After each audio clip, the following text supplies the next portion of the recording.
Konfederasi di kawasan Timur Tengah dikabarkan mendorong FIFA agar menjatuhkan sanksi sebagai bentuk penertiban internal. Karena bagi mereka, ide Uni AFC dianggap ancaman langsung terhadap kekuasaan lama di tubuh AFC. Dan yang bikin situasi makin panas, Korea Selatan secara terbuka menyatakan ketidakpuasan terhadap FIFA. Mereka bilang putusan sepihak tanpa investigasi itu mencederai semangat reformasi sepak bola Asia. Australia pun ikut bersuara, menyebut langkah ini sebagai sinyal kalau AFC sudah nggak mau dengar suara negara-negara timur lagi. Dan di tengah gejolak itu, posisi Indonesia kembali jadi sorotan.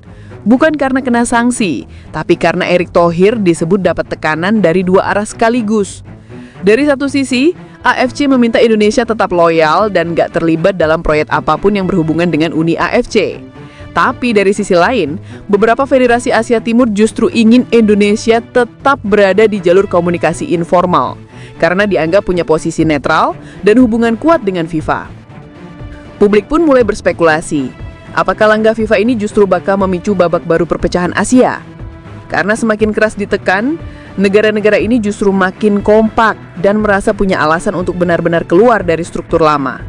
Dan kalau itu terjadi, kegagalan Uni AFC bisa jadi cuma babak pertama dari reformasi yang lebih besar. Sebuah sinyal bahwa sepak bola Asia sedang menuju masa paling panas dalam sejarah modernnya. Dan yang paling menarik, efek dari keputusan FIFA ini ternyata nggak berhenti di 6 negara itu aja. Beberapa federasi lain yang dulu sempat diam-diam kasih dukungan moral ke Uni AFC, sekarang mulai mundur pelan-pelan. Mereka takut kalau langkah itu dianggap ikut menentang AFC. Tapi di balik layar, justru muncul komunikasi baru.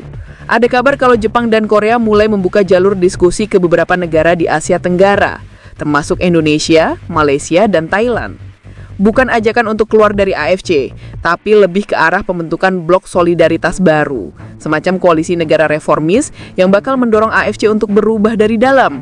Isu ini kabarnya juga sampai ke telinga Gianni Infantino langsung, dan FIFA disebut mulai mempertimbangkan buat kirim tim audit internal ke AFC. Tujuannya apa? Menilai apakah struktur Federasi Asia selama ini memang condong ke satu wilayah tertentu atau enggak. Kalau benar audit itu jalan, ini bisa jadi sinyal kalau FIFA mulai sadar ada ketimpangan besar di sepak bola Asia. Dan kalau hasilnya buruk, bisa aja reformasi yang dulu gagal lewat Uni AFC bakal lahir lagi dengan bentuk baru. Tapi kali ini dengan atas nama transparansi, bukan perpecahan.